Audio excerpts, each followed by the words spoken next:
In this video, I'm going to be breaking down why Isaiah Bond did not break the NFL Combine record. Obviously, 4.4 seconds is still an unbelievably fast time, but I've also trained guys who run 4.2 seconds in the 40-yard, 4.4, 4.3, 10.2 in the 100-meter. I've done all these times, laser time, help these guys sprint significantly faster through my training and my advice. So I'm just going to break down why he didn't break it, because I feel like it's a new way to look at it. He said he wanted to break it. Still think he ran really fast, but let's just see what he could have probably improved to get that extra couple seconds down in the 40-yard so he could possibly run 4.2 one day. So the first thing we're going to look at is his stance. There's already a huge thing he can improve that would probably even drop down his 10-yard split time, which is just hips above shoulder, right? This allows you to get a better horizontal push. And when you get hips at shoulder height, it kind of jacks up your start. That doesn't mean his start's going to be bad. I still have to look at it, but that's just already something you can improve. The shin angles are decent. It depends on how much shin drop he gets after his first step, which we can just see right now.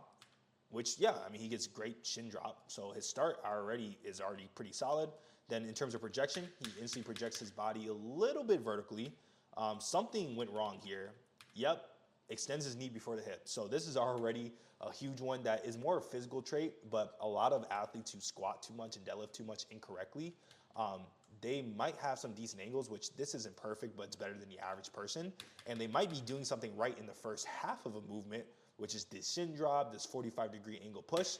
But the second, if you look at, you can see it right here, the second you look at this knee, right, this back knee, it extends before the hip does. That instantly pushes your body up and makes you overextend with the lower back. That doesn't make you slow. At the end of the day, he still ran 4.4 seconds, which is unbelievably fast.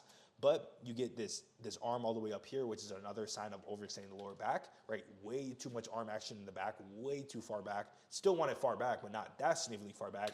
And then you're also extending the knee before the hip. That is automatically going to jack up your first step, which that might be the only reason why you even ran 4.4, and that could be the difference between a 4.2 and a 4.4. So right after that, he lands under your center of mass, which is the next thing we're looking for. We're looking for horizontal push and then landing under your center of mass, which right here he overstrides just slightly a little bit. Nothing really too wrong with this. This is still pretty good, but we'll look at a couple steps here. But I can already tell you why he didn't run 4.2 is because he's almost vertical right here. This is 3 yards. We want people vertical.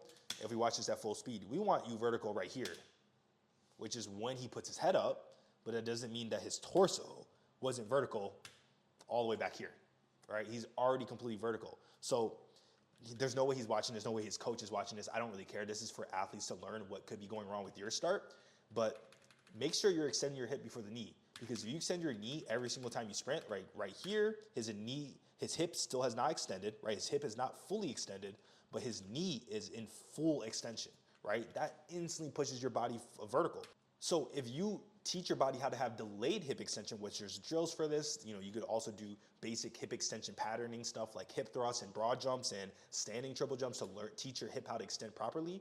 But if you do these type of drills that teach your body how to extend the hip before the knee, your acceleration is going to skyrocket. That doesn't mean he's slow. That doesn't mean he gets out slow. Like he gets to the first, oh my God, I keep jumping forward on accident. He hits the 10-yard in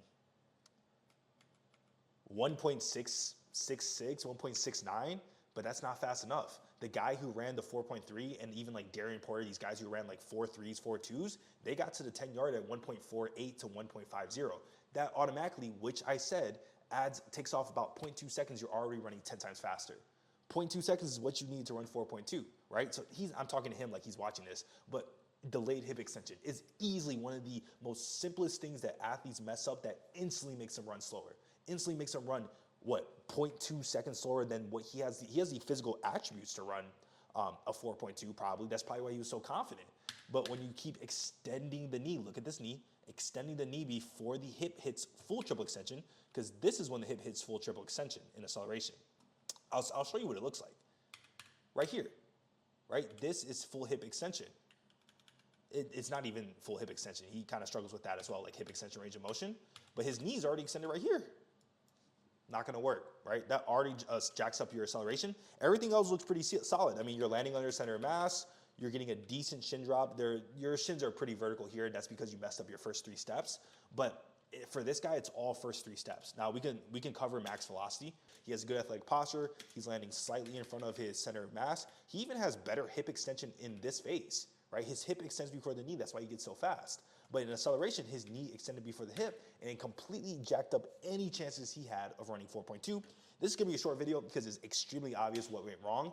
He has a great vertical jump, great broad jump. He has great potential as a good wide receiver at the NFL level or even at the college level. But I remember there was some story saying that he wanted to run 4.2 and that he's gonna break the record. That is why. It is quite simply that simple why he did not break the NFL record, which was delayed hip extension. If you guys are wondering how to do this, we want broad jumps, hip thrust, any ways to improve delayed hip extension, broad jumps, hip thrust, banded one steps, kneeling 3-step projections, banded 1-step projections. Heavy sled sprints can help. Medium sled sprints are good, light sled sprints are good. Just overall single leg squatting patterning, right? So we want single leg squats because we're gonna get the hip extension when the glute is fully lengthened, right? And when the glute is fully lengthened is when you have the most force production from the hip. And then also patterning delayed hip extension, right? Look up squatted runs, look up banded 1-steps with the bench, and you're just kind of repeating that 1-step. Some basic wall drills could even help, and that would fix up his start, and he probably could run low 4.3 or even a high 4.2.